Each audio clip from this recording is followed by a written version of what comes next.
2020 సంవత్సరం ఆఖరి మాసం ఆఖరి దినం అంటే 2020 సంవత్సరం డిసెంబర్ మాసం 30వ దినం వరకు దేవుడు మనల్ని కాపాడుతూ వచ్చాడు.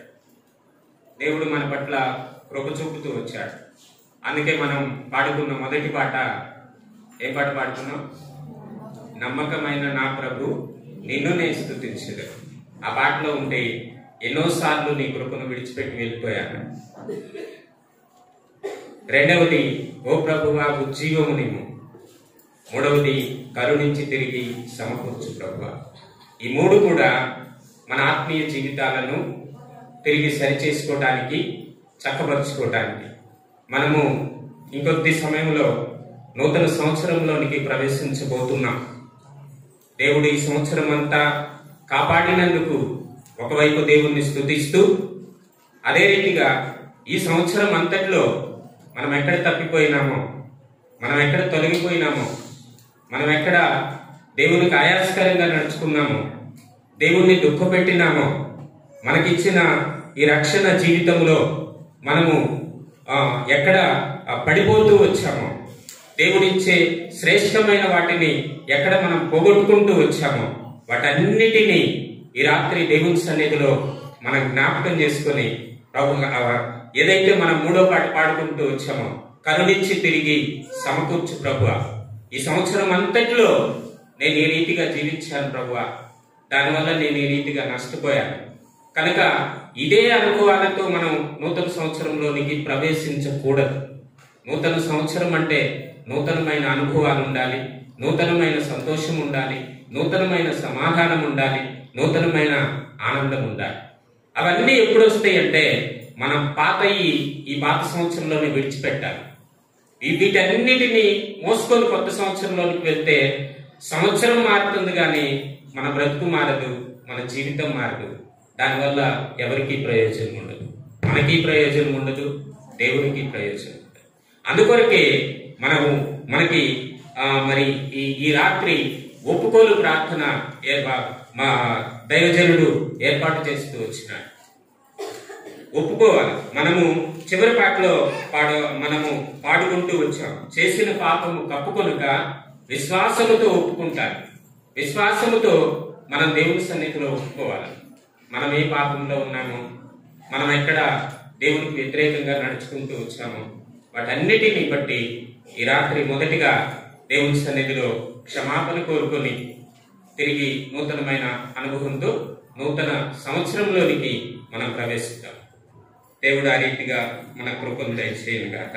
ఒప్పుకోలు ప్రార్థన నిమిత్తమై పరిశుద్ధ గ్రంథమైన బైబిల్లో నుండి యెహోషువ గ్రంథము 7వ అధ్యాయము 8వ వచనం.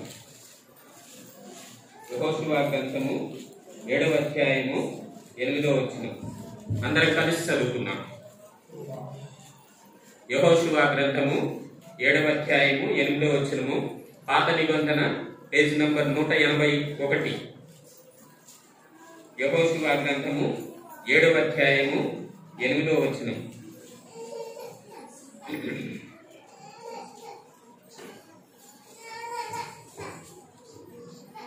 ప్రభువా కనికరించుము, ఇశ్రాయేలీయులు తమ శత్రువుల ఎదుట నిలువలేక వెనుదిరిగినందుకు నేనేమి చెప్పగలను.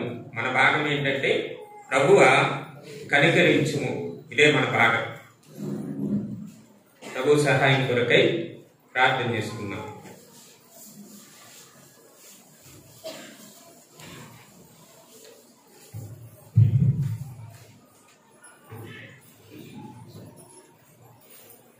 ప్రేమ నమ్మకం కలిగిన మా ప్రియ పరలోకపు తండ్రి, అద్వితీయుడైన సత్యదేవ, ఆకాశ మహాకాశములు పట్టజాలని ఆశ్చర్యకరుడా, శ్రీమంతుడా, సర్వోన్నతుడా, గొప్పదేవ, మహోన్నతుడా, మారని మార్పు లేని తండ్రి, అత్యున్నతంగా హెచ్చించబడిన యేసుక్రీస్తు ప్రభు వారి నామం పేరిట ఈ రాత్రికాల సమయంలో మీ వందనాలు, స్తుతులు, స్తోత్రములు చెల్లిస్తున్నాను ప్రభు.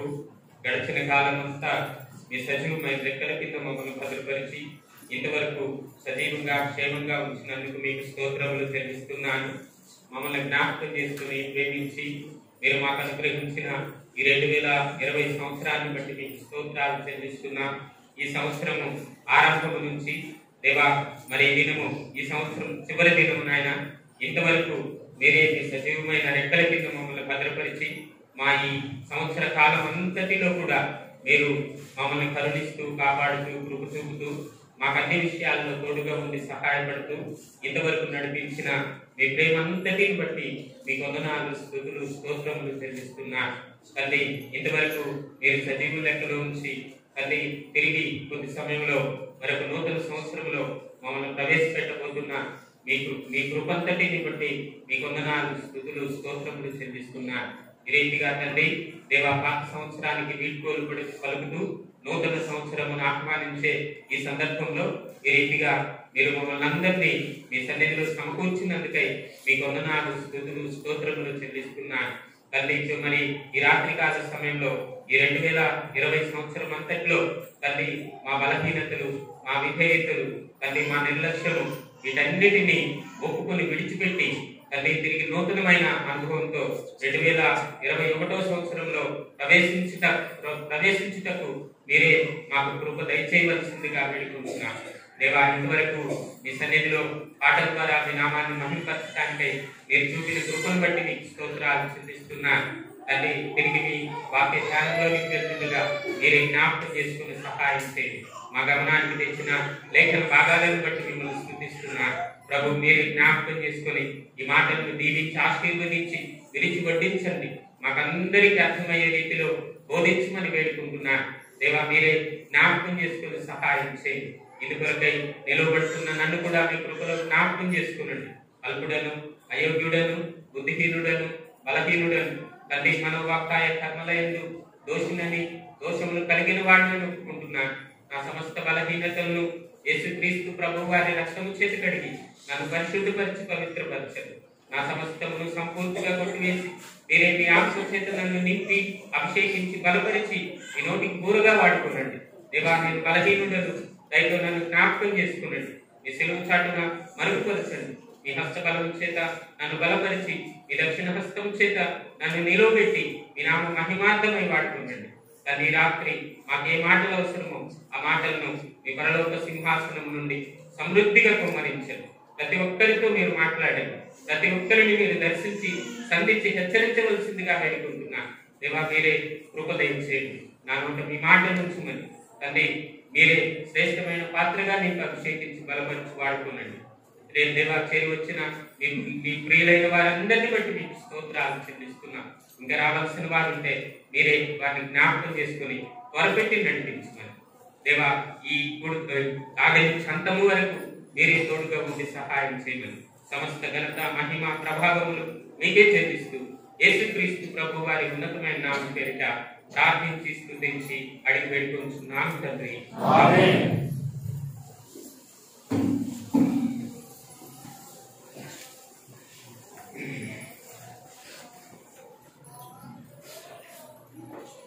మనం చదువుకున్న భాగము యెహోషువ గ్రంథము 7వ అధ్యాయము 8వ వచనములో మన మాట ఏంటంటే ప్రభువా కనికరించు. ఎవరు చెప్తున్నారు ఈ మాట? ఇది ఒక వ్యక్తి చేసిన ప్రార్థన. ఏమని ప్రార్థన చేస్తున్నాడంటే ప్రభువా కనికరించుము అని ప్రార్థన చేస్తున్నాడు. ఎవరు ఈ ప్రార్థన చేస్తున్న వ్యక్తి అంటే యెహోషువ.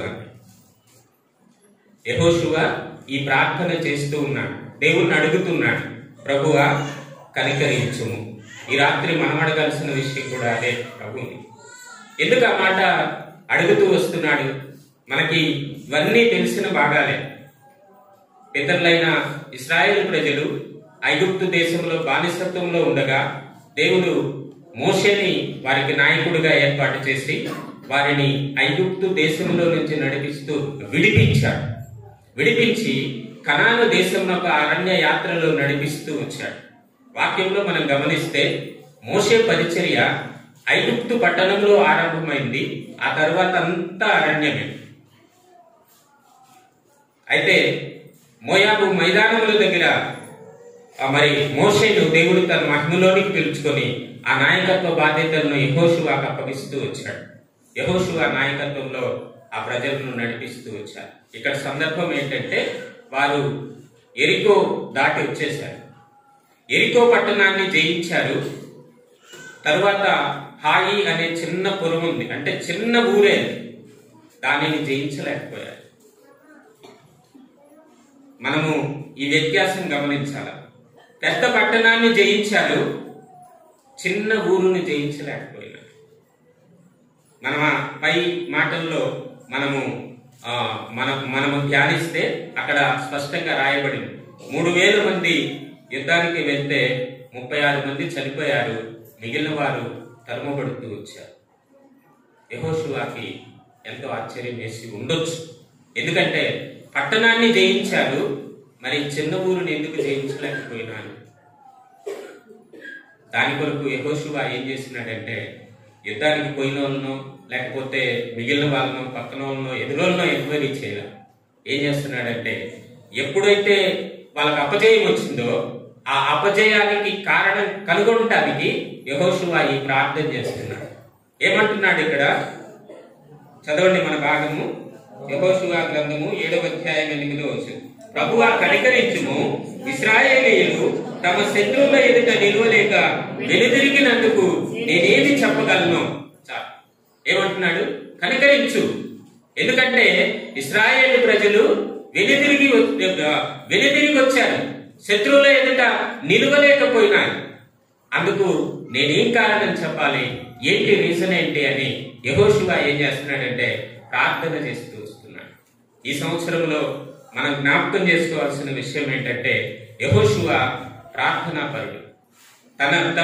తన పనిలో లేకపోతే పరిచర్యలో లేకపోతే తన జీవితంలో ఎక్కడ అపజయం వచ్చినా, ఎక్కడ వెనుతిరిగిపోతున్నా తను ఏం చేస్తున్నాడు అంటే ప్రార్థన చేస్తున్నాడు దేవుని సన్నిధిలో. ఎందుకు అపజయం వచ్చింది, ఎందుకు వెనుతిరిగిపోతూ వచ్చారు, ఎందుకు ప్రజలందరూ కూడా యుద్ధంలో నిలవలేకపోతున్నారు, దీనికి కారణం ఏంటి? మన వ్యక్తిగత ఆత్మీయ యాత్రలో కూడా ఎన్నో పరిస్థితులు వస్తాయి. అనేక సార్లు మనం కూడా వెనుదిరిగిపోతూ ఉంటాం. అపజయాలు ఎన్నో వస్తాయి. వచ్చినప్పుడు మనం ఏం చేయాలంటే ప్రార్థన చేయాలి, దేవుణ్ణి అడగాలి. మనం ఏం చేస్తాం? మనుషులను అడుగుతాం. వాస్తవానికి ఇక్కడ యెహోషువ ఏం చేయాలి?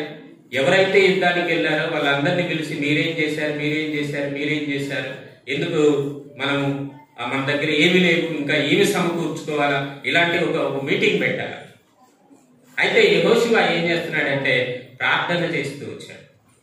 మరి ఈ సంవత్సరం అంతటిలో 2020 సంవత్సరం అంతటిలో మన జీవితంలో మనకు కలిగిన కష్టమైన పరిస్థితులు కానీ, మనకు కలిగిన అపజయాలను కానీ, వీటన్నిటిని బట్టి ఎప్పుడైనా మన జీవితంలో మనం దేవుని ఈ సంవత్సరం అంతటిలో మనం ప్రార్థన చేస్తూ వచ్చామా?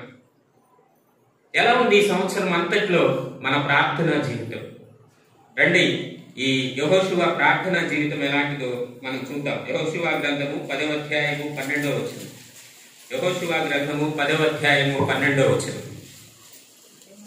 యెహోవా ఇశ్రాయేలీయుల ఎదుట అమోరీయులను అప్పగించిన దినమున ఇశ్రాయేలీయులు వినుచుండగా యెహోవాకు ప్రార్థన చేసెను. సూర్యుడా నీవు గిబియోన్లో నిలువుము, చంద్రుడా నీవు అయ్యాలోన్లో నిలువుము. జనులు తమ శత్రువుల మీద పగ తీర్చుకునే వరకు సూర్యుడు నిలిచెను, చంద్రుడు ఆగెను. ఆగిపోయాడు చంద్రుడు, ఆగిపోయాడు సూర్యుడు. ఎవరు ప్రార్థన చేస్తే? ఒక వ్యక్తి, ఒక సామాన్యమైన వ్యక్తి దేవుని సన్నిధిలో ప్రార్థన చేస్తూ వచ్చినప్పుడు సూర్యుడు ఆగిపోయాడు, చంద్రుడు ఆగిపోయాడు. ఒక దినమంతా సూర్యోదయం సూర్యాస్తమయం ఆగిపోతూ వచ్చింది. ఒక సామాన్యుడే యెహోషువ, మనలాంటి వ్యక్తే, మనలాంటి స్వభావం కలిగిన వాడే. అయితే ఆ మనలాంటి స్వభావం కలిగిన ఆ సామాన్యమైన వ్యక్తి ప్రార్థన చేస్తే దేవుడు ఏం చేశాడంటే ఆ వ్యక్తి ప్రార్థన విని సమస్తం ఆపివేస్తూ వచ్చినాడు.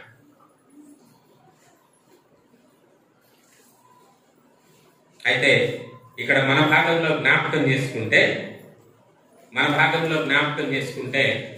ఎందుకు ఓడిపోయినారో, ఎందుకు పడిపోయినారో, ఎందుకు వెనుదిరిగినారో, ఎందుకు తరుముబడుతూ వచ్చారో దానంతటి కొరకై యెహోషువ ఏం చేస్తున్నాడంటే మొదటిగా ప్రార్థన చేస్తూ వస్తున్నాడు. ఈ 2020 సంవత్సరం ముగింపులో మనం జ్ఞాపకం చేసుకోవాల్సిన విషయం ఏంటంటే ఈ సంవత్సరం అంతటిలో మన ప్రార్థనా జీవితం ఎలా ఉన్నది, ఎంతవరకు మనం ప్రార్థన చేస్తూ వచ్చాం. ఈ రాత్రి మనం జ్ఞాపకం చేసుకోవాల్సిన విషయం అదే. దేవుడైతే ప్రార్థన ఆలకించేవాడే, దేవుడైతే ప్రార్థనకు జవాబిచ్చేవాడే, దేవుడైతే మనం ప్రార్థిస్తున్న మనకు సహాయం చేసేవాడే. మరి యెహోషువకు సహాయం చేసిన దేవుడు మనకు కూడా సహాయం చేస్తాడు.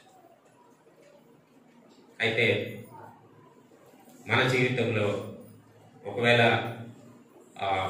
దేవుడు ఆశించినంతగా మనం ప్రార్థించలేకపోయినాము, లేకపోతే పరిస్థితులను బట్టి మనం దేవుణ్ణి ఆశ్రయించక వేరొక సహాయం కొరకు మనం ఎదురు చూస్తూ వచ్చాము. అందుకే ఒక మాట ఉంటుంది చూడండి, కీర్తనల గ్రంథము 118వ అధ్యాయము 8-9 వచనాలు. కీర్తనలు 118, 8, 9. మనుషులను నమ్ముకొనుట కంటే యెహోవాను ఆశ్రయించుట మేలు. రాజులను నమ్ముకొనుట కంటే యెహోవాను ఆశ్రయించుట మేలు. ఈ సంవత్సరం అంతట్లో, ఈ 2020 సంవత్సరం అంతట్లో ఒకవేళ కలిగిన అపజయాలను బట్టి కానీ, లేకపోతే పరిస్థితులను బట్టి కానీ ఏదైనా అపజయం వస్తే ఒకవేళ మనుషులను ఆశ్రయించావేమో, ఒకవేళ లోక సంబంధమైన వాటిని ఆశ్రయించావేమో, లోక సంబంధమైన సహాయమును, లోక సంబంధమైన వ్యక్తుల మీద నేను ఆధారపడుతూ వచ్చామేమో. అందుకే మనం జవాబు పొందలేకపోయినాము. ఎక్కడ ఈ సంవత్సరం అంతట్లో మనకు కలిగిన పరిస్థితుల్లో దేవుణ్ణి ఆశ్రయించక లోకాన్ని ఆశ్రయించామో, దేవుడి సన్నిధిలో ప్రార్థన చేయక లోకస్తుల దగ్గర మనమన్నీ చెప్పుకుంటూ వచ్చామో, వాటన్నిటిని బట్టి మొదటిగా మనము దేవుణ్ణి క్షమాపణ అడగాలి. ప్రభువా కనికరించు. ఎందుకు కనికరించాలా? యెహోషువ వంటి ప్రార్థనా జీవితం నాలో లేదు. యెహోషువ లాగా నేను మిమ్మల్ని ఆశ్రయించలేకపోతూ వచ్చాను. అందును బట్టి ఈ రాత్రి నేను మీ సన్నిధిలో క్షమాపణ కోరుతున్నాను. రెండవది ఏంటి? ఎప్పుడైతే యెహోషువ ప్రార్థన చేస్తూ వచ్చాడో, ఇక్కడ మనం చూసుకున్న భాగము యెహోషువ 7:8. యెహోషువ 7:8 ఏమని ప్రార్థన చేశాడంటే, ప్రభువా కనికరించుము, ఇశ్రాయేలీయులు తమ శత్రువుల ఎదుట నిలువలేక వెనుదిరిగినందుకు నేనేమి చెప్పగలను అని ఎప్పుడైతే దేవుని సన్నిధిలో ప్రార్థన చేస్తూ వచ్చాడో దేవుడు జవాబిస్తున్నాడు. చూడండి, యెహోషువ గ్రంథము 7వ అధ్యాయము 11వ వచనం. ఇశ్రాయేలీయులు పాపము చేసి ఉన్నారు. చాలా ఇక్కడ దేవుడు తిరిగి జ్ఞాపకం చేస్తున్నాడు. ఎప్పుడైతే యెహోషువ ప్రార్థన చేస్తూ వచ్చాడో, వీళ్ళు వెనుదిరిగిపోయారు ప్రభువా, నేనేం సమాధానం చెప్పగలను? ఎందుకు వెనుదిరిగిపోయారంటే ఇక్కడే 11వ వచనంలో దేవుడు జవాబిస్తూ వస్తున్నాడు. ఎందుకు ఇశ్రాయేలీయులు వెనుదిరిగిపోయారు అంటే మొదటగా ఏం చెప్తున్నాడంటే, ఇశ్రాయేలీయులు పాపము చేసి ఉన్నారు.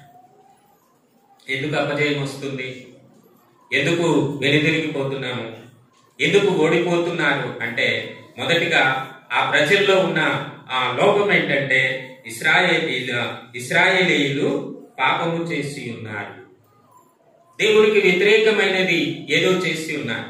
ఎందుకు దేవుణ్ణి ఆశ్రయించాలి, ఎందుకు లోకాన్ని ఆశ్రయించకూడదు అంటే మనం ఇక్కడ జ్ఞాపకం చేసుకోవాల్సిన విషయం ఏంటంటే, మనం దేవుణ్ణి ఆశ్రయిస్తే దేవుడు మన లోపాలు బయలుపరుస్తాడు. మనం ఎక్కడ తప్పిపోతున్నామో దేవుడు జ్ఞాపకం చేస్తాడు.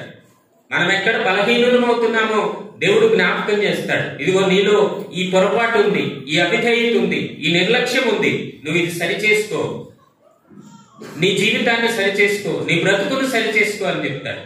అదే మనం లోకస్తుల దగ్గరికి వెళ్తే, లోక సంబంధమైన సహాయం కొరకు మనము వెళ్తే వాళ్ళెవరు మన బ్రతుకుల గురించి చెప్పరు, ఎవరికి చెప్పరు. అందుకే నేను అనుకుంటాను కీర్తనకారుడు ఆ మాట అందుకే రాశాడేమో. మనం ఇందాక చదువుకున్న 118:8 9 మనుష్యులను నమ్ముకొనుట కంటే యెహోవాను ఆశ్రయించుట మేలు, రాజులను నమ్ముకొనుట కంటే యెహోవాను ఆశ్రయించుట మేలు. మనుష్యులు రాజులు ఏం చేస్తారంటే మనకి ఏదైనా అవసరమైతే సహాయం చేస్తారు అంతే. మన బ్రతుకు మార్చలేరు, మన హృదయం మార్చలేరు, మన జీవితం మార్చలేరు. అయితే దేవుడు కావాల్సింది ఏంటంటే మనం మారాలి, మన బ్రతుకు మారాలి, మన హృదయం మారాలి, మన ప్రవర్తన మారాలి, మన సమస్తము మారాలి. దేవుడు ఆశించేది అది. అందుకే ఈ మాట రాస్తూ వచ్చినాడేమో ఒకవేళ. కనుక ఇక్కడ మన భాగము 2వ దానికి వస్తే, ఇశ్రాయేలీయులు పాపము చేసి ఉన్నారు. ఎందుకు వాళ్ళకు అపజయం వచ్చింది, ఎందుకు వాళ్ళు వెనుదిరిగిపోతూ వచ్చినారంటే వెంటనే దేవుడు జ్ఞాపకం చేస్తున్న మాట ఏంటంటే ఇశ్రాయేలీయులు పాపము చేస్తూ వచ్చారు. మన జీవితంలో ఎందుకు అపజయాలు వస్తాయి, ఎందుకు ఆయా రకాలైన పరిస్థితుల్లోనికి వెళ్తాము అంటే ఇక్కడ జ్ఞాపకం చేయబడుతున్న మాట ఏంటంటే ఇశ్రాయేలీయులు పాపము చేసి, ఏ పాపము ఇంకా మనలో ఉంటుందో మనం జ్ఞాపకం చేసుకో. ఏంటి పాపం అంటే? పాపం అంటున్నారు, ఏ పాపం చేస్తూ వచ్చారు వాళ్ళు? రండి, 1 యోహాను పత్రిక 3వ అధ్యాయము 4వ వచనం. 1 యోహాను పత్రిక 3వ అధ్యాయము 4వ వచనం. పాపము చేయు ప్రతి వాడును ఆజ్ఞను అతిక్రమించును. చాలు, ఆజ్ఞాతిక్రమమే పాపము. ఇక్కడ ఏం రాయబడింది అన్నమాట? పాపము చేయు ప్రతివాడు ఆజ్ఞను అతిక్రమించును, ఆజ్ఞ అతిక్రమమే పాపం. ఏదో పెద్దది చేయాల్సిన అవసరంలా. ఇక్కడ పాపం అంటే ఏంటి అని ఏం రాయబడిందంటే ఆజ్ఞను అతిక్రమమే పాపం. దేవుడు ఏదైతే చేయొద్దన్నాడో, దేవుడు ఏదైతే విడిచిపెట్టొద్దన్నాడో దానిని చేయటమే పాపం. ఆదామవ్వలు ఏం పాపం చేశారండి? ఏం చేశారు? ఏమైనా పెద్ద నేరం ఏమైనా చేశారా? ఏమన్నా చేశారా? ఎవరినన్నా చంపారా? ఎవరినన్నా దూషించారా? ఏమీ చేయలా. ఏం చేసింది అవ్వ అంటే దేవుడు తినవద్దు అన్నదాన్ని తిన్నది అంతే. అదే పాపం. నీవు ఈ పండు తిను దినమున నిశ్చయముగా చచ్చెదవు అని దేవుడు క్లియర్ గా చెప్తూ వచ్చాడు. అయితే అపవాది ఏం చెప్పిందంటే మీరు చావనే చావని.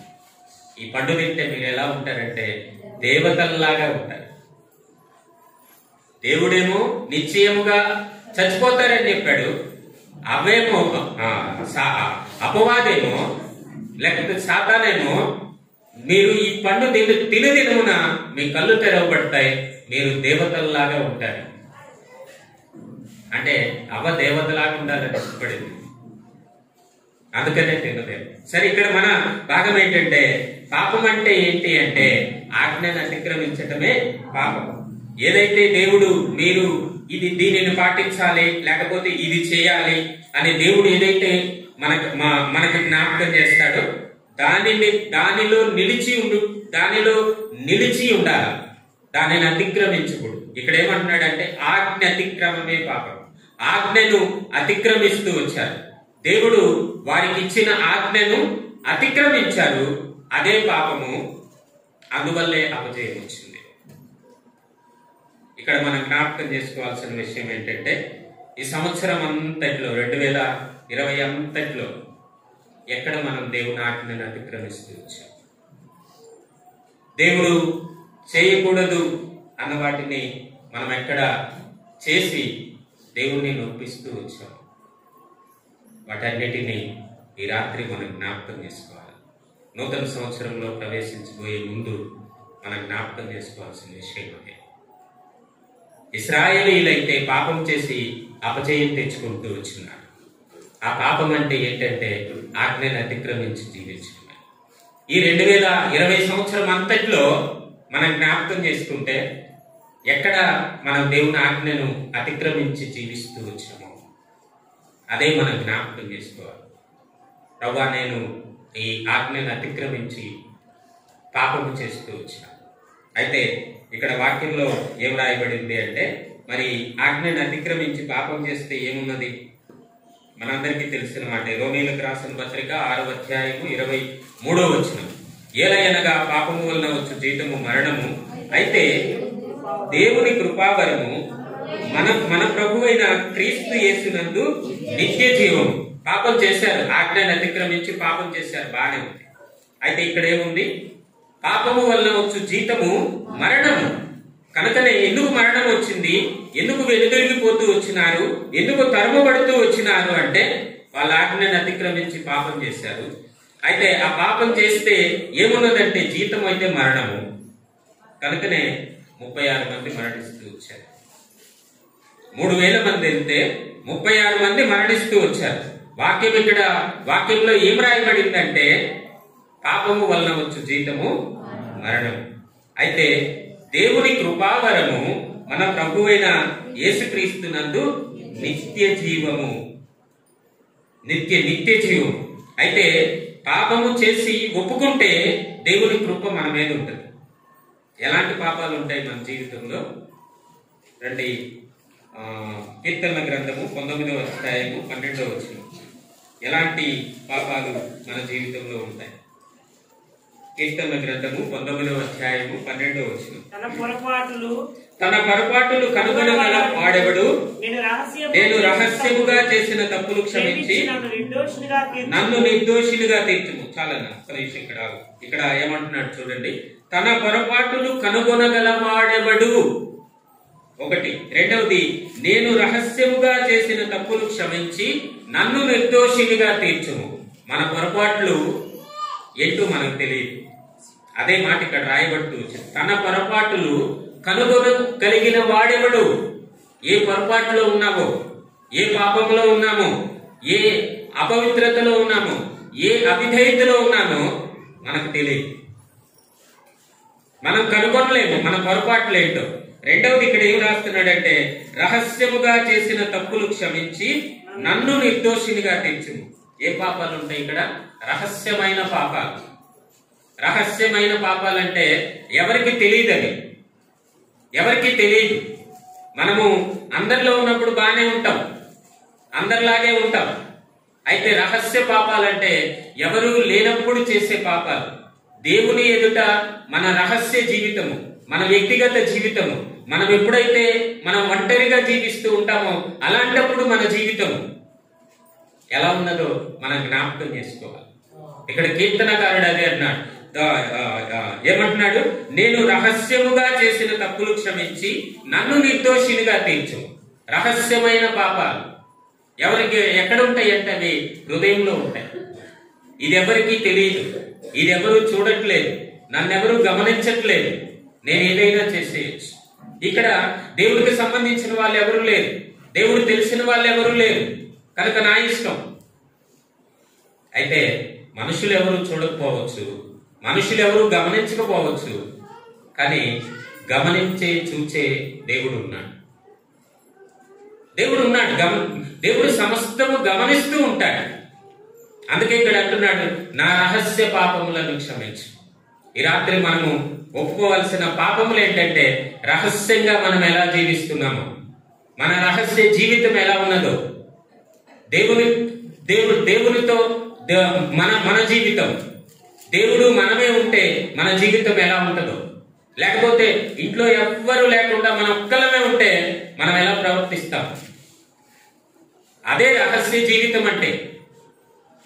ఇక్కడ కీర్తనకారుడు జ్ఞాపకం చేస్తున్న మాట ఏంటంటే, ఏం జ్ఞాపకం చేస్తున్నాడంటే నేను రహస్యముగా చేసిన తప్పులు క్షమించి. ఈ 2020 సంవత్సరం అంతట్లో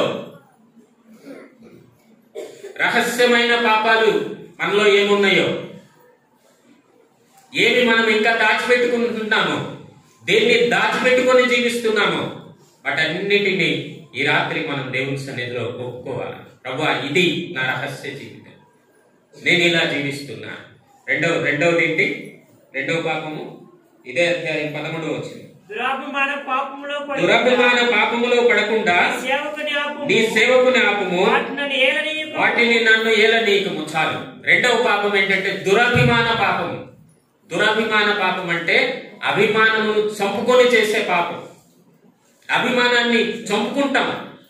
ఇది చేయకూడదు, ఇది చేయకూడదు, ఇది చేయకూడదు, నువ్వు ఇటు వెళ్ళకూడదు అని దేవుని ఆత్మ ఉంది. అయినా మనం ఏం చేస్తామంటే అభిమానాన్ని చంపుకుంటాం. ఈ ఒక్కసారి, ఇది ఒక్కసారి, ఇదే చివరిసారి అని మన అభిమానాన్ని మనం చంపుకొని ఎన్నిసార్లు ఈ 2020 సంవత్సరంలో ఏ పాపము చేస్తూ జీవిస్తూ వచ్చాం. అందుకే ఇక్కడ ఏమంటున్నాడు, ఈ 13వ వచనంలో ఏమంటున్నాడు చూడండి. దురభిమాన పాపములో పడకుండా నీ సేవకుని ఆపుము, తర్వాత వాటిని నన్ను ఏలనీయకుము. అవి నిన్ను ఏళ్తున్నాయేమో, అవి మనల్ని ఏళ్తున్నాయేమో, ఆ పాపములు మనల్ని నడిపిస్తున్నాయేమో, ఆ పాపములకు మనం బానిసలైపోతూ వచ్చినామేమో, బంధించబడుతూ వచ్చినామేమో. వేటిలో మనం బంధించబడినామో, వేటి చేత మనం నడిపించబడుతున్నామో వాటన్నిటినీ ఈ రాత్రి మనం దేవుని సన్నిధిలో ఒప్పుకోవాలి.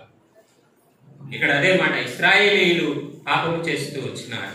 దీనికి సాదృశ్యంగా ఈ 2020 సంవత్సరం అంతా మన జీవితాన్ని జ్ఞాపకం చేసుకుంటే మన రహస్య జీవితము దేవుని ఎదుట ఎలా ఉన్నది, రహస్యముగా ఎలాంటి పాపాలు చేస్తామో వాటన్నిటిని ఒప్పుకోవాలి. రెండవదిగా దురభిమాన పాపము, అభిమానాన్ని చంపుకొని ఎన్నిసార్లు దేవునికి వ్యతిరేకంగా మనం పాపము చేశామో, చేస్తున్నామో, ఇంకా చేస్తూ జీవిస్తున్నామో వాటన్నిటిని కూడా ఈ రాత్రి దేవుని సన్నిధిలో మనం ఒప్పుకుంటూ రావాలి.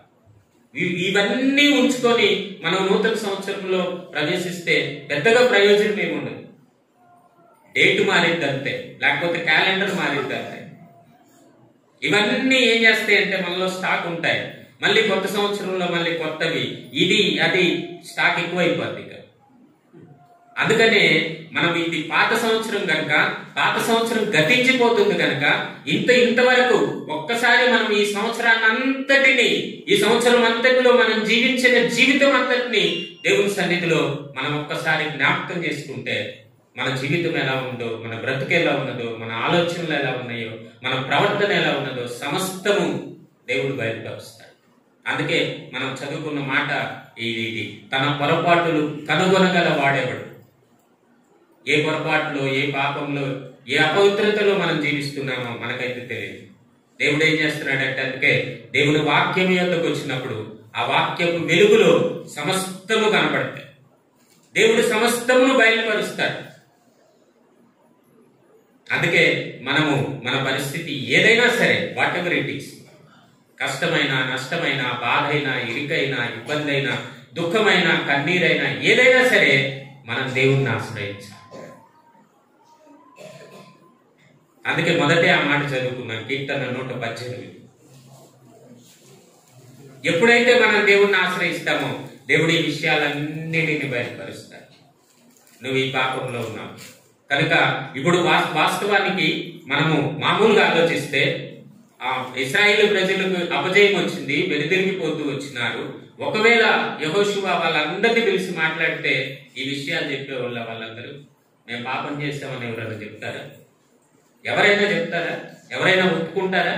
నేను ఈ పొరపాటు చేస్తాను, అందుకనే ఇలా జరిగింది అని ఎవ్వరూ ఒప్పుకోరు.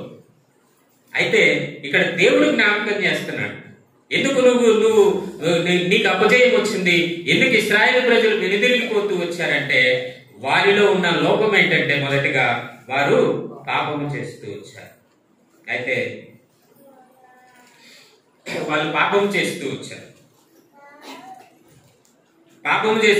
కనుక అపజయం వస్తూ వచ్చింది. ఒకవేళ 2020 సంవత్సరం అంతట్లో ఎక్కడైనా మనం అపజయాలలో ఉన్నామేమో. అయితే దేవుడు ఈ రాత్రి మనకు జ్ఞాపకం చేసే మాట ఏంటంటే, వాళ్ళు పాపం చేసి ఉన్నట్లుగా ఇంకా ఏమైనా రహస్య పాపములు ఉన్నవేమో, లేదా ఈ సంవత్సరం అంతా దురభిమాన పాపములో మనము జీవిస్తూ వచ్చామేమో. వాటన్నిటిని ఏం చేయాలా? ఒప్పుకోవాలి. అందుకే మొదటి యోహాను రాసిన పత్రిక 1వ అధ్యాయం 9వ వచనంలో ఓ మాట ఉంటుంది, మన పాపములను మనము ఒప్పుకున్న ఎట్లా ఆయన నమ్మదగిన వాడు, నీతిమంతుడు గనుక మన పాపములను క్షమించి సమస్త దుర్నీతి నుండి కడిగి మనల్ని పవిత్రులుగా చేస్తాడు. ఈ రాత్రి మనం ఏం చేయాలా? వాక్య ప్రకారం మనం ఏం చేయాలా? మొదటి యోహాను పత్రిక 1వ అధ్యాయం 9వ వచనం ప్రకారము మన పాపములను మనము ఒప్పుకున్న ఎట్లా ఆయన నమ్మదగిన వాడు. ఎవరి దగ్గర ఒప్పుకోవాలా? మనుషుల దగ్గర కాదు, మనుషుల దగ్గర కాదు. అందుకే వాక్యంలో రాయబడింది, మన పాపములను మనం ఒప్పుకునే యెడల ఆయన నమ్మదగిన వాడు. తర్వాత ఏమంటున్నాడు? నీతిమంతుడు. తర్వాత మన పాపములను క్షమించి ఆయన దగ్గర ఒప్పుకుంటే ఆయన నమ్మదగిన వాడు, నీతిమంతుడయ్యుండి ఆయన క్షమిస్తాడు. మనుషులు కాదు క్షమించాల్సి, ఆయన క్షమిస్తాడు. ఎప్పుడు క్షమిస్తాడు? మనం ఒప్పుకుంటే క్షమిస్తాడు. మనం ఒప్పుకోవాలా ఈ రాత్రి, ప్రభువా ఈ సంవత్సరం అంతట్లో నేను ఈ పాపంలో జీవిస్తూ వచ్చాను, పితరులైన ఇశ్రాయేలు ప్రజల వలె నేను కూడా పాపం చేస్తూ వచ్చాను, ఈ పాపంలో నేను జీవిస్తూ వచ్చాను. ఈ రాత్రి నేను ఒప్పుకుంటున్నాను. మన పాపంలో మనం ఒప్పుకుంటే నువ్వు నమ్మదగిన వాడు, నీతిమంతుడు, నువ్వు క్షమించే దేవుడు అని నేను ఒప్పుకుంటున్నాను. ప్రభువా నన్ను క్షమించి నా సమస్త దోషములను కడిగి పవిత్రపరచండి అని ఈ రాత్రి మనం దేవుని సన్నిధిలో ఒప్పుకుంటే ఆయన క్షమిస్తాడు. రెండవది ఏంటి? యెహోషువ గ్రంథము 7వ అధ్యాయము 11వ వచనం.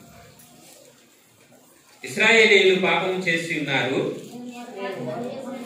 నేను వారితో చేసిన నిబంధనను మీరి ఉన్నారు. చాలు. రెండవది ఏం చేశారు? మొదటిగా పాపం చేశారు, రెండవదిగా ఏం చేశారంటే నిబంధన మీరారు. దేవుడు వారితో ఏదైతే నిబంధన చేస్తూ వచ్చాడో ఆ నిబంధన మీరుతూ వచ్చారు. ఏంటి ఆ నిబంధన?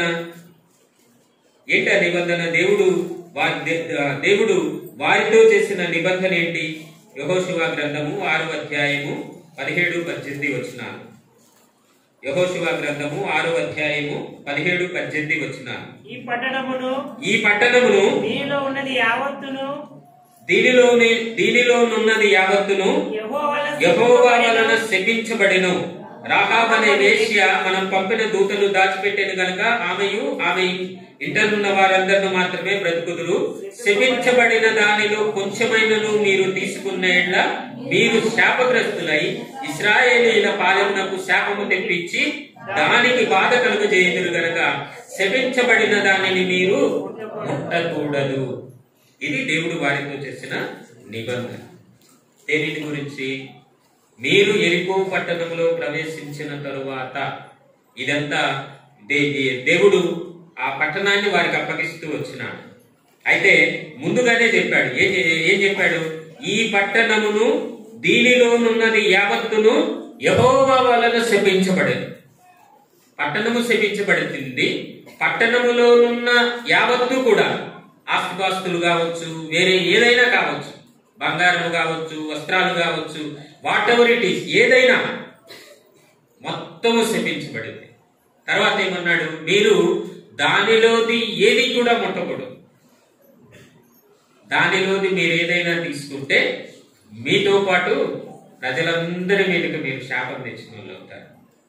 ఇది దేవుడు వారితో చేసిన నిబంధన. ఇక్కడ మనం జ్ఞాపకం చేసుకున్న మాట ఏంటి? నేను వారితో చేసిన నిబంధనను మీరి ఉన్నారు. ఎందుకు? ఇశ్రాయేలు ప్రజలకు అపజయం వచ్చింది, ఓడిపోయారు, వెనుదిరిగిపోయారు, చనిపోయారంటే మొదట పాపము చేశారు, రెండవది నిబంధనను మీరి ఉన్నారు. దేవుడు మనకి చెయ్యొద్దన్నవి ఈ సంవత్సర కాలం అంతట్లో ఏమి చేస్తూ వచ్చినాము? ఆది కాండములోనే ఆదాము అవ్వల్లాగా దేవుడైతే వారిని తినొద్దనే చెప్పాడు, మీరు తినొద్దని చెప్పాడు. ఇక్కడ వాళ్ళకి చెప్పింది కూడా అదే. అది శాపగ్రస్తమైనది, ఆ పట్టణము శాపగ్రస్తమైనది, దానిలోనున్న సమస్తము శాపగ్రస్తమైనదే. మీరు దాంట్లో ఏది ఆశించకూడదు, మీరు దాంట్లో ఏది తీసుకోకూడదు. అక్కడ వాళ్ళకి చెప్పింది కూడా అదే, ఆదాము అవ్వలకు చెప్పింది కూడా అదే. మీరు ఈ పండు తినకూడదు, ఈ పండు తింటే మీరు చచ్చిపోతారు. వాళ్ళు తిని మరణాన్ని తీసుకొస్తూ వచ్చారు. అయితే వీళ్ళు ఏం చేసినారంటే, దేవుడు ఏదైతే వారితో నిబంధన చేస్తూ వచ్చాడో, మీకు యెరికో పట్టణమును మీకు అప్పగిస్తున్నాను, ఆ పట్టణములోనిదంతా శపించబడింది, పట్టణం శపించబడింది, ప్రజలు శాపగ్రస్తులు, మీరు వారిని ఏది ఆశించకూడదు. అని దేవుడు వారితో నిబంధన చేస్తే ఇక్కడ వాళ్ళు ఏం చేశారంటే ఆ దేవుడు ఏదైతే వారితో నిబంధన చేశాడో దానిని మీరుతూ వచ్చారు. అందుకే ఈ మాట రాయబడింది చూడండి, యెహోషువ గ్రంథము 7వ అధ్యాయము 15వ వచనం. యెహోషువ గ్రంథము 7వ అధ్యాయము 15వ వచనం. అప్పుడు శపితమైనది ఎవరి యొద్ద దొరుకునో వానికి కలిగిన వారిని అందరినీ అగ్ని చేత కాల్చివేయవలను. ఏలయనగా వాడు యెహోవా నిబంధనను మీరి ఇశ్రాయేలులో దుష్కార్యము చేసిన వాడు. నిబంధనను మీరి చేసినది ఏంటి అని ఇక్కడ రాయబడింది అంటే, నిబంధనను మీరి ఇశ్రాయేలులో దుష్కార్యము చేసిన వాడు. నిబంధనను మీరి మరి ప్రవర్తిస్తే దాన్ని ఇక్కడ పరిశుద్ధ గ్రంథమైన బైబిల్లో ఏమని రాయబడిందంటే దుష్కార్యము. దుష్కార్యము అంటే దుష్టుని కార్యం. దుష్టుని కార్యం. దుష్టుడు ప్రేరేపిస్తూ వస్తాడు అన్నమాట.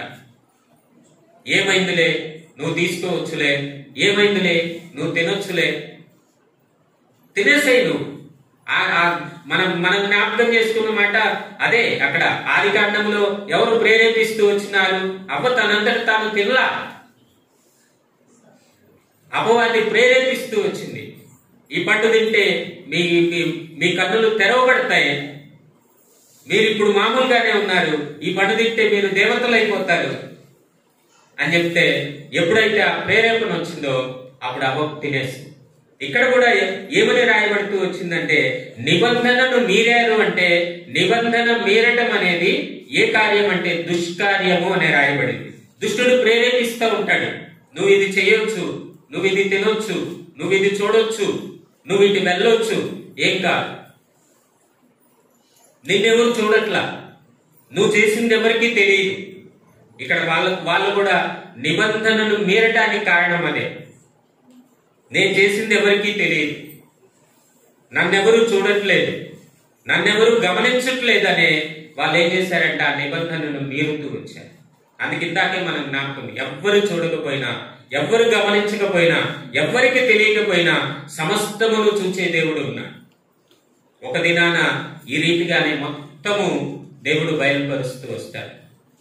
ఇక్కడ ఎవరు చెప్తున్నారు ఈ మాటలు అంటే, ఇదంతా దేవుడు యెహోషువకి చెప్తా వస్తున్నాడు.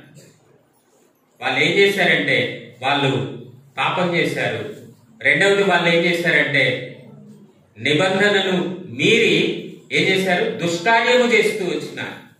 దుష్టుడి చేత ప్రేరేపించబడి ఆ దుష్కార్యమును చేస్తూ వచ్చినారు. అందుకనే వారికి అపజయం వచ్చింది. అందుకనే వారిలో కొంతమంది చనిపోతూ వచ్చారు. అందుకనే వారిలో కొంతమంది తరమబడుతూ వచ్చినారు. ఇంత నష్టము జరుగుతూ వచ్చింది. ఈ సంవత్సరం అంతా మనం ఎక్కడ మరి ఈ రీతిగా దుష్కార్యము చేస్తూ వచ్చినాము. ప్రేరేపించబడి చేయకూడని వాటిని చేసి, ఒకటి భౌతికంగా, రెండు ఆత్మీయంగా చేసింది ఒక్కరే, కానీ సమాజం అంతా నష్టపోతూ వచ్చింది. ఒక్కరే చేసేది, ప్రేరేపించబడేది ఒక్కరే. ఆ ఒక్కరి వలన ఏమైందంటే సమాజం అంతా నష్టం. 3000 మంది మరణిస్తూ వచ్చినారు, చాలా మంది తరుముబడుతూ వచ్చినారు, ఎంతో నష్టము. కనుక ఈ 2020 సంవత్సరంలో ఎక్కడ మనము నిబంధనను మీరి దుష్కార్యము చేసి నష్టపోతూ వచ్చాము, వాటన్నిటిని ఈ రాత్రి మనం జ్ఞాపకం చేసుకొని, ప్రభువా నేను ఈ రీతిగా మీరి ఆజ్ఞను అతిక్రమించి నేను దుష్కార్యము చేస్తూ వచ్చినాను. అందువలన ఆనాడు ఇశ్రాయేలు ప్రజల్లో నష్టము కలిగినట్లుగా ఈనాడు నా జీవితంలో లేదా నా కుటుంబంలో ఈ నష్టానికి నేనే కారణం. ఎందుకంటే నేను దీనిని చేస్తూ వచ్చినాను కనుక ఈ నష్టం వస్తూ వచ్చింది, నన్ను క్షమించు అని ఈ రాత్రి మనము దేవుని సన్నిధిలో మనము క్షమాపణ అడుగుతున్నాం. తర్వాత 4వ యెహోషువ గ్రంథము 7వ అధ్యాయము 11వ వచనం.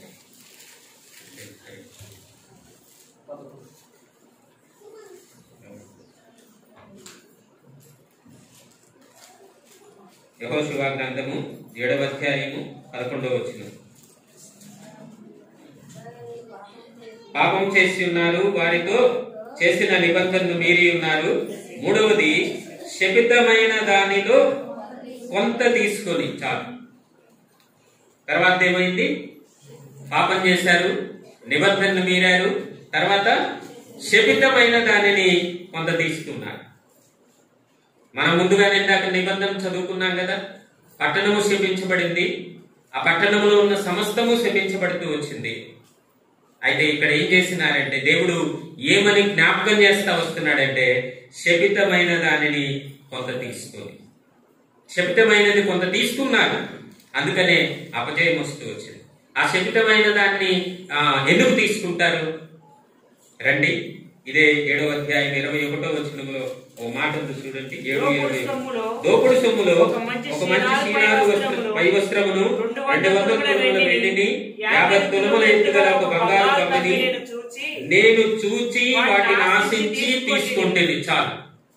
ఎందుకు తీసుకున్నారు? ఏం చేశారు? ఇక్కడ చూచి ఆశించి తీసుకుంటూ వచ్చారు. తీసుకోవడానికి గల మొదటి కారణం ఏంటి? చూచి చూశాడు, అవి కనబడదు. మన ఏదో లోకంలో ఒక మాట చెప్తూ ఉంటారు, మన చూపు వెళ్ళిన ప్రతి చోటకి హృదయం వెళ్ళకూడదు. చాలా చూస్తాం లోకంలో. ఎందుకు చూడకూడదంటారు? ఎందుకు చూడకూడదంటారు? ఎప్పుడైతే మనం చూస్తామో మనం ఆశిస్తాం, మనకు ఆశ కలుగుతా వస్తుంది. అది ఏదైనా కానీ ఇది చూడకూడదు అంటే, ఏదైతే చూడకూడదు అని అంటారో దాని మీదే మనకు ఆసక్తి ఎక్కువ ఉంటుంది. ఎందుకు చూడొద్దు అంటున్నారు? ఒకసారి చూస్తే ఏమైంది?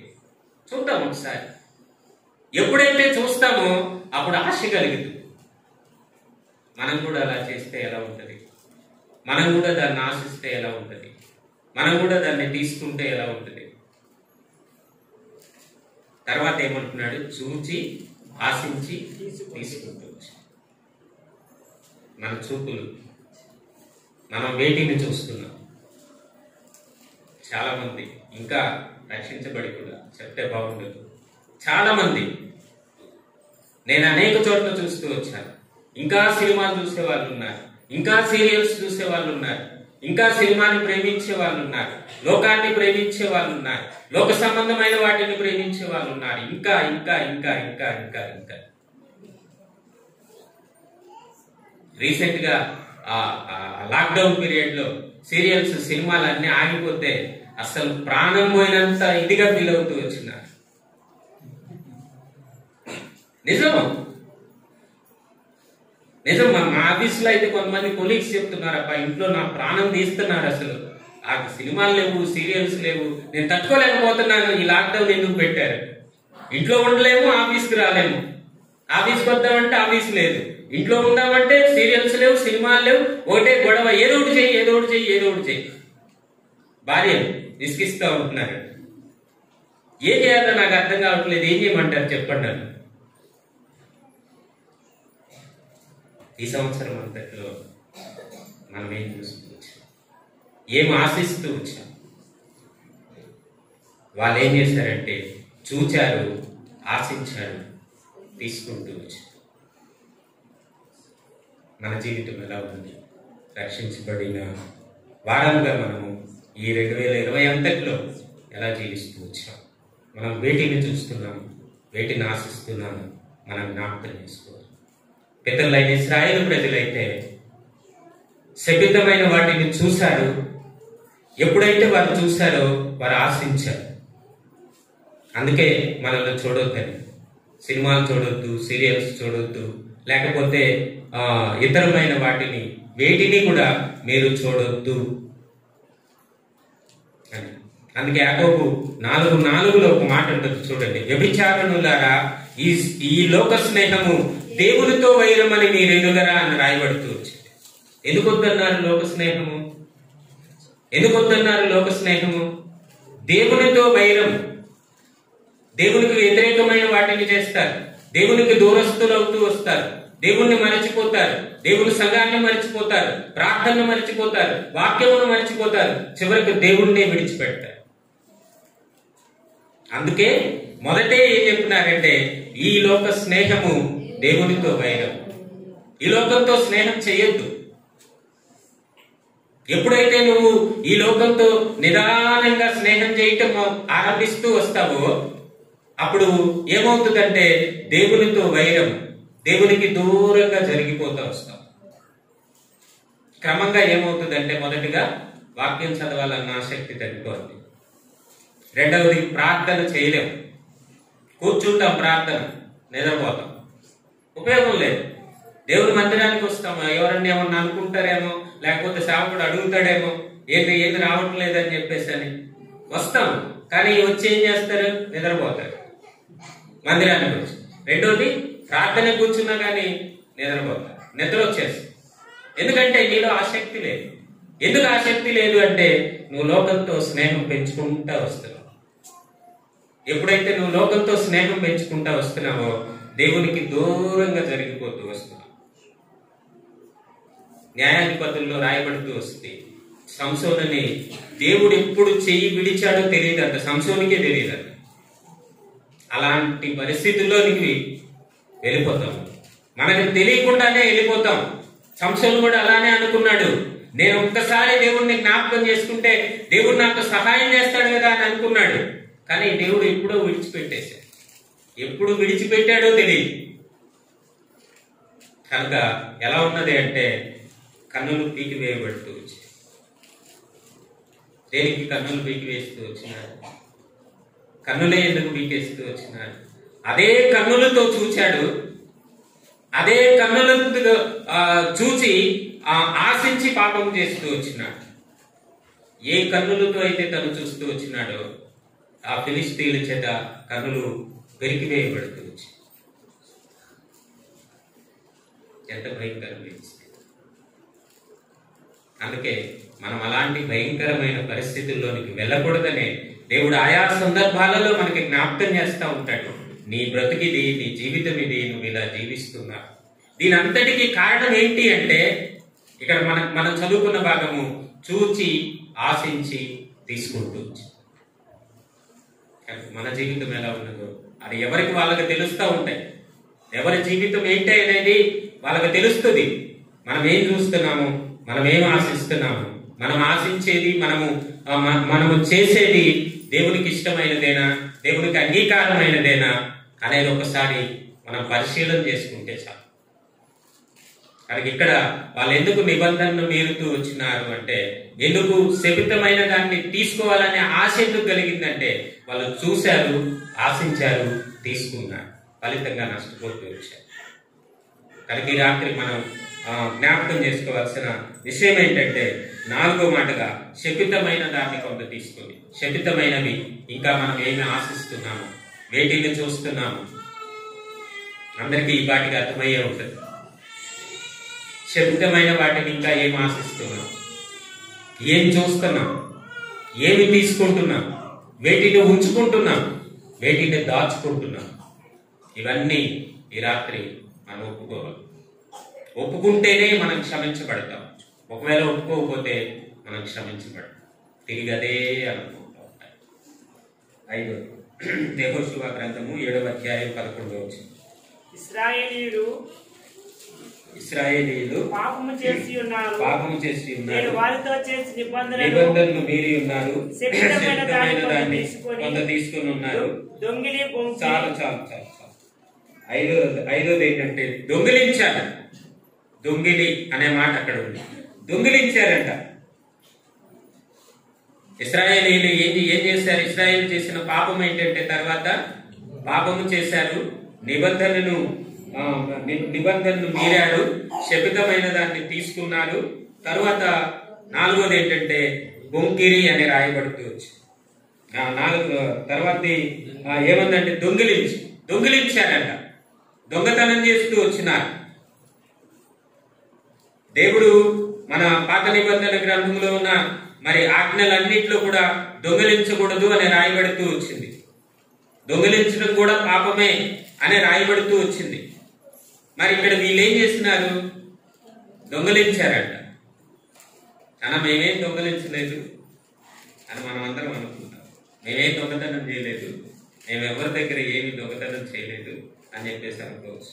అందుకే పరిశుద్ధ గ్రంథమైన బైబిల్లో మాట రాయబడింది. చూడండి, మలాకీ గ్రంథము 3వ అధ్యాయము 8వ వచనం.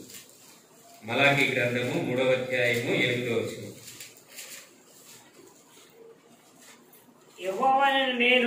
యెహోవా అయిన మలాకీ గ్రంథము 3వ అధ్యాయము 8వ వచనం.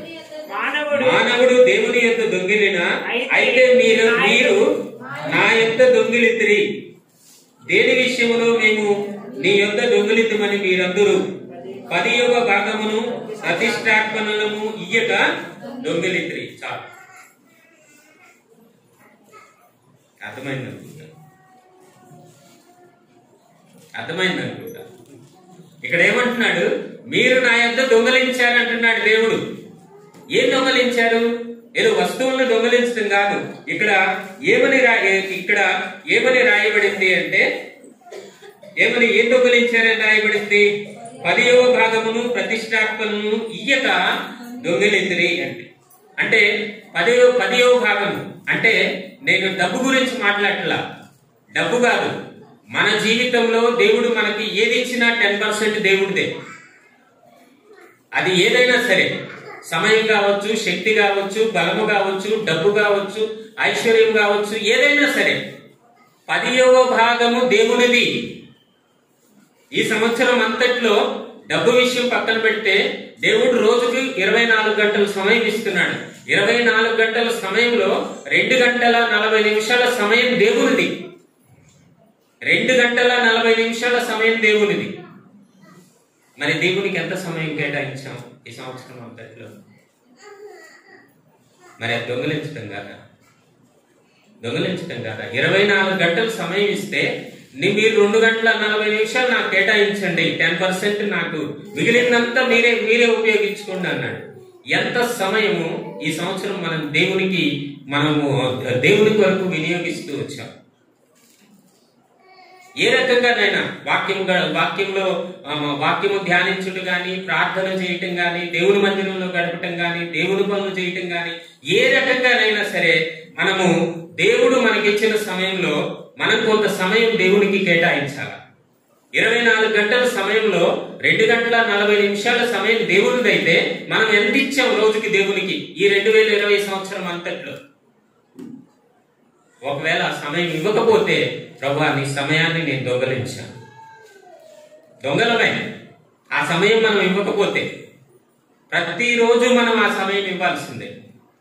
రెండవది, దేవుడు మనకి శక్తినిస్తూ వచ్చినాడు, బలమునిస్తూ వచ్చినాడు, పని చేసుకునే దేవుడు ఆరోగ్యం ఇవ్వకపోతే మనం పని చేయగలమా? దేవుడు శక్తిని ఇవ్వకపోతే మనం నడవగలమా? కనుక దేవుడు ఇచ్చిన శక్తి, బలము, ఆరోగ్యాన్ని బట్టి ఈ సంవత్సరం అంతట్లో మనము దేవుని పని ఏం చేశాం దేవుని పని మనం ఇదే. దొంగలించారు అంటే ఏదో వస్తువులే దొంగలించాల్సిన అవసరంలా. చివరిలో మనం ఆ డబ్బుల గురించిన ప్రయారిటీ తీసుకుందాం. అది కూడా లెక్కలోకి వస్తుంది. దేవుడికి సమయాన్ని ఎంత ఇచ్చాము, మన శక్తిని ఎంత ఇచ్చాము, దేవుడు మనకి ఇచ్చిన వాటిలో 10% ఇచ్చే విషయంలో మనం ఎలా ఉన్నాము ఈ సంవత్సరం అంతట్లో, ఈ 2020 సంవత్సరం అంతట్లో వీటన్నిటి విషయంలో మనం ఎలా ఉన్నామో ఈ రాత్రి జ్ఞాపకం చేసుకోవాలి. ఆనాడు వాళ్ళతో అంటున్నాడు మీరు దొంగలించారు అని. ఇక్కడ ఏమంటున్నాడంటే మీరు కూడా దొంగలించారు అంటున్నాడు. ఏదో వస్తువులు దొంగలించాల్సిన అవసరం లేదు. దేవునికి ఇవ్వాల్సిన సమయం, దేవుని కొరకు కేటాయించాల్సిన సమయం, దేవుని పని చేయాల్సిన మరి సందర్భము, దేవుని కొరకు నిలబడాల్సిన సమయము, ఇవన్నీ దేవుడు ఒక దినాన్ని జ్ఞాపకం చేసుకుంటాడు. కనుక ఈ 2020 సంవత్సరం అంతట్లో మనం దేవుని దగ్గర ఏం దొంగలించామో జ్ఞాపకం చేసుకోవాలి. వాళ్ళైతే భౌతిక సంబంధమైన వాటిని దొంగలిస్తూ వచ్చినారు. ఈ దినాన ప్రభువా నువ్వు 24 గంటలు సమయం ఇచ్చావు, రోజుకి 2 గంటల 40 నిమిషాలు నేను నీకు కేటాయించాలి, నేను కేటాయించలేకపోతున్నా. నువ్వు నాకు శక్తిని, బలమును, ఆరోగ్యం ఇచ్చావు. నీ కొరకు నేను నిలబడట్లేదు, నీ పని నేను చేయట్లేదు. మూడవది ఏంటంటే సంవత్సరానికి ఎన్ని ఆదివారాలండి? ఎన్ని ఆదివారాలు సంవత్సరానికి? 52 ఆదివారాలు. ఈ 2020 సంవత్సరంలో వచ్చిన 52 ఆదివారాల్లో ఎన్ని ఆదివారాలు దేవుని మందిరంలో కనబడకుండా మనం ఉపయోగించుకున్నాం, మన సొంతానికి ఉపయోగించుకున్నాం, మన సొంత పనులకు ఉపయోగించుకున్నాం. ప్రభువు దినము ప్రతిష్ఠిత దినం, అది ప్రభువు కొరకే కేటాయించాలా. ఆ దినాన్ని మనం ప్రభు సన్నిధిలో కనబడాలా, ప్రభు పని చేయాలా, ప్రభువుని స్తుతించాలా, ప్రభువుని ఆరాధించాలా, ప్రభువును ఘనపరచాలా. మరి ఈ 52 ఆదివారాల్లో ఎన్ని ఆదివారాలు మన సొంతానికి ఉపయోగించుకున్నాం? ఎన్ని ఆదివారాలు మనం దేవుని మందిరానికి రాకుండా దేవునికి దూరంగా జీవిస్తూ వచ్చినాం? ఇవన్నీ కూడా లెక్కే, ఇవన్నీ కూడా మనం దొంగలించినట్టే. మనం ఏదో వస్తువులు తీసుకెళ్లాల్సిన అవసరంలా మందిరంలో నుంచి. కనుక ఇక్కడ ఏమంటున్నాడంటే మీరు దొంగలించారు. ఏం దొంగలించాం మనము అంటే ఇవన్నీ మనం దొంగలిస్తూ వచ్చాం. సమయాన్ని దొంగలించాము, శక్తిని, బలమును, ఆరోగ్యాన్ని, వీటన్నిటిని మనం దొంగలిస్తూ వచ్చాము. అంతేకాదు దేవుడిచ్చిన ప్రభు దినాన్ని కూడా మనం వ్యర్థపరుచుకుంటూ వచ్చాం. ఈ 2020 అంతట్లో ఎన్ని ప్రభు దినాలు? ఈ 2020 అంతట్లో దేవుని సమయం ఎంతో? ఈ 2020 సంవత్సరం అంతట్లో మరి దేవుని పని మనం ఏం చేశామో, దేవుని కొరకు మనం ఎక్కడ నిలబడలేకపోతూ వచ్చామో, ఏ దేవుని పని మనం చేయలేకపోతూ వచ్చామో, వాటన్నిటినీ ఈ రాత్రి మనం దేవుని సన్నిధిలో ఒప్పుకోవాలి. బాబా, ఈ సంవత్సరం అంతా నేను ఇలా జీవించాను కనుక నన్ను క్షమించు అని ఈ రాత్రి మనం దేవుని సన్నిధిలో క్షమాపణ అడగాలి. ఇంకా చాలా విషయాలు ఉన్నాయి. ఇప్పటికే 11:20 మనకి సమయం అయిపోతుంది కనుక మనం చూసుకున్న ఈ 5 విషయాల్లో మనం ఎలా ఉన్నాం. ఒకటి, మన ప్రార్థనా జీవితం ఎలా ఉంది. రెండవది, దేవునికి వ్యతిరేకంగా మనం ఏం పాపం చేస్తూ వస్తున్నాం. మూడవది, దేవుని నిబంధనను మనం ఎక్కడ మీరుతూ వస్తున్నాం, ఎక్కడ దేవుని నిబంధనను మీరి దుష్కార్యము చేస్తూ వస్తున్నాం. నాలుగవది, శపితమైనవి ఇంకా మనలో ఏమున్నాయి, వేటిని చూచి ఆశించి వాటిలోనే జీవిస్తూ వస్తున్నాం. ఐదవది, దేవుని దగ్గర ఏం దొంగలిస్తూ వచ్చాం. ఇవన్నీ మనం జ్ఞాపకం చేసుకొని, ప్రభువా నేను ఇటువంటి ప్రార్థన జీవితం నాలో లేదు. రెండవదిగా ఈ పాపంలో నేనున్నాను. మూడవదిగా ఈ రీతిగా నేను నిబంధనను మీరుతూ వచ్చాను. నాలుగవది, నాలో ఈ శపితమైనది ఇంకా ఉన్నది. 5, నేను దీన్ని దొంగలిస్తూ వచ్చాను. వీటన్నిటిని బట్టి నేను ఈ సంవత్సరంలో ఈ రీతిగా నేను నష్టపోతూ వచ్చాను. ప్రభువా నన్ను క్షమించు. అందుకే మనం ఇందాక పాటలో పాడుకుంటూ వచ్చాం, చేసిన పాపము కప్పుకొనక విశ్వాసముతో ఒప్పుకోవాలి. అదే పాటలో మనము ఇంకో మాట కూడా మనము జ్ఞాపకం చేసుకుంటూ వచ్చాం. రెండవది ఏంటంటే, ఆత్మీయ సోమరితనంలో ఉండి ఆత్మ నష్టములు ఎన్నో పొందినాం. ఆత్మీయంగా సోమరితనం, ఇలాంటివన్నీ ఈ సంవత్సరం అంతట్లో మనలో ఏమున్నాయో వాటన్నింటినీ ప్రభు సన్నిధిలో ఒప్పుకుంటే ఆయన క్షమిస్తారు. కనుక ఇవన్నీ క్షమించబడతాయి. తిరిగి నూతనమైన అనుభవంతో మనము నూతన సంవత్సరంలోనికి ప్రవేశిస్తూ వస్తాం. కనుక దేవుడు అట్టి కృప మనకందరికీ దయచేయండి.